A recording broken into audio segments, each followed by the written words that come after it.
আমি আমার কেরিয়ার বাঁচাতে আইপিএল থেকে সরে যাচ্ছি। আইপিএল খেলোয়াড়দের জন্য নিরাপদ নয়। ভবিষ্যতে আমি আইপিএলে যোগ দেব না। কথাগুলো বলেছেন ইংল্যান্ড দলের ওপেনার ভ্যান ডাকেট। তিনি টাকার কাছে বিক্রি হয় নাই। তিনি তার কেরিয়ার বাঁচাতে শুধু দেশের হয়ে খেলতে তিনি আইপিএল থেকে সরে গিয়েছেন। ব্যাপারটা কেমন হলো না? যেখানে অন্যান্য প্লেয়াররা আইপিএল খেলতে পাগল হয়ে থাকে, সে জায়গায় তিনি আইপিএল খেলবেন না।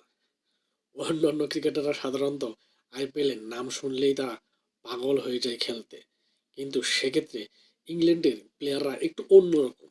যেমন রয়েছে ইংল্যান্ড দলের টেস্ট দলের অধিনায়ক ব্যান স্টোক থেকে শুরু করে অনেকেই ইংল্যান্ডেরই পারে নিজের দেশকে ভালোবেসে তারা আইপিএল খেলতে চায় না। তারা দেশের হয়ে খেলতে চায়। দেশের ব্যাপারটা আগে তাদের কাছে। দেশের সম্মান আগে। দেশের জন্য ফিটনেস থাকতে চাই এবং দেশের হয়ে খেলতে চাই। তারা আইপিএলে তাদের বেস্ট এনার্জি তারা ওয়েস্ট করে না, বা তারা তাদের কেরিয়ার ধ্বংস করতে চায় না। এটা খুবই ভালো লাগলো যে দেশের হয়ে খেলতে চাই, তারা টাকার কাছে বিক্রি হয় না।